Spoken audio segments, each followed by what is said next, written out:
Jeffrey Lord, who is the author of Swamp Wars, a former member of the Reagan administration. He is a writer and a good friend. Good morning, Jeffrey. How are you? I am just fine. That question always takes on new meaning whenever we say that to somebody these days. Exactly. Well, we've had all kinds of technical problems the first hour. And one of the things that I've learned how to do is to blame somebody else for the difficulties.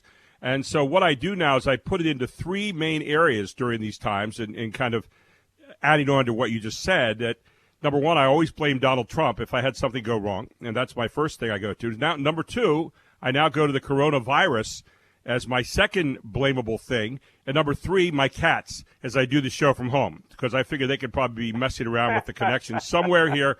And today I'm going to add the wind in as number four. So, I've learned how to not take any responsibility at all for any actions and now blame it on everybody else. And I think that's in keeping with the times, isn't it? I think it is, absolutely. I must say I was amused yesterday. Fox News released a series of photographs of their various on-air personalities. Right. All broadcasting from home. And they've arranged to put up screens behind them so it looks like, the New York City skyline or Washington, what have you. Right, but right. There they are with their dog on the floor or, all sorts of other household items around, that makes you think, gee, you just hope the dog doesn't bark during the middle of the newscast. Well, my cat gets a little upset about mealtime, about midway through the broadcast. My wife isn't quite up yet, so she's upstairs, lingering in bed. And so our cat comes around here and lets me know if things aren't just quite so. And the other cat is very mannerly, but the male cat is like 20 pounds. He only eats one time a day, which is from 7 in the morning till 7 at night. And I was going to say whenever he wants, right? Whenever he wants, yeah. He's a big cat. Anyway, how as you take a look around the country, the world, the state, where you live, what have you noticed? What things have you kind of taken notice of here that are being done right, that are maybe could be done better? Mark has said, and I've said many times, we don't know what we don't know in a lot of these situations, and yet at the same time, and I'm willing, by the way, to give everybody a wide berth in terms of making mistakes, since this is untrod territory. I must have said that about 8 million times the last few weeks.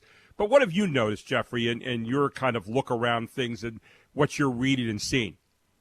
What's occurred to me is that this is, and of course I wasn't here for this, but Pearl Harbor Day, that literally on December 6th, people went to bed in one America, and the next day they get up, and around 2 o'clock Eastern Time, they learn of what's happened in Pearl Harbor, and it changed their lives. It changed the entire country. It changed the world. And the only time I go out, of course, is to the grocery store, which is a few blocks away, but there's almost zero traffic.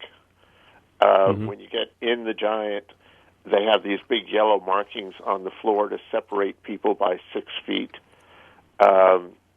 Sometimes you can find various items, sometimes you can't. We're in a different country, totally, and we're going to be in a different country when this is over. How that plays out, we have yet to see. But that it will be very different is something that I'll be interested to see. And I were talking with the president on this. I think that when we get this under control, I think the economy is going to come roaring back, because you're going to have all this pent-up energy here, and people really will need to get on it. And I think it's going to be a very good economy. One of the things that I've worried about a lot during this, and again, I am not subject to all the information, for example, that the governors get here in the states. I'm not subject to all the information, obviously, the president gets. And yet, we're trying to figure out what makes sense, too. That's what Americans do with freedom and liberty. And it seems like we jumped out there and we kind of reacted and we said, okay, we're going to close down a whole lot of stuff. And we did. And yet, where we left some things open, I went over yesterday and visited a nursery, a little place called Trail Nursery over here in Dover. and they are allowed to be open, and they're growing plants and flowers and tomato plants and carrots and different things like that. And yet they have no place to take them, like Stouffer's of Kissel Hill or Christmas Tree Hill. A lot of these places that handle that, and this is big volume stuff, by the way, can't be open. And so it seems to me that one of the things that we have to do is go back and kind of look now and say, okay, now how do we close down some of these gaps in the economic food chain, so to speak? Your thoughts on that?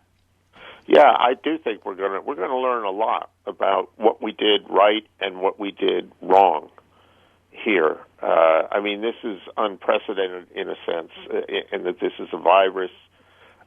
It's not just the flu. I remember when my mom was alive and well, towards the end of her life, and we would get to January, and I stopped taking her to church every year until March or April. In other words, when the flu season was passed. Right.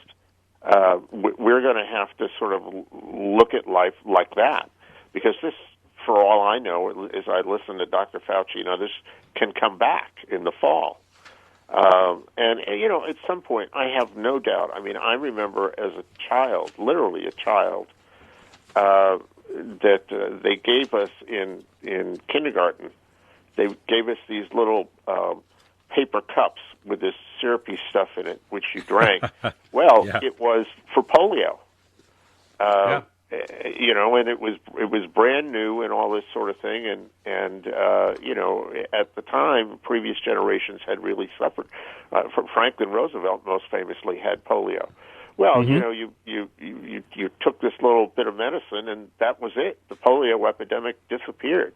I have no doubt we will get to that point with this, but it's what we do between now and then that's going to be the question.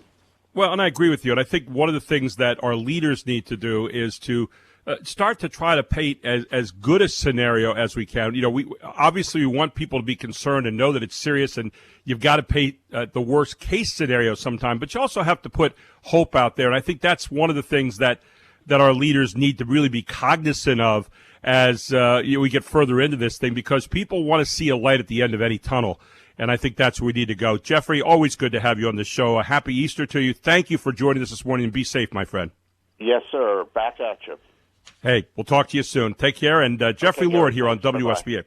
Take care now.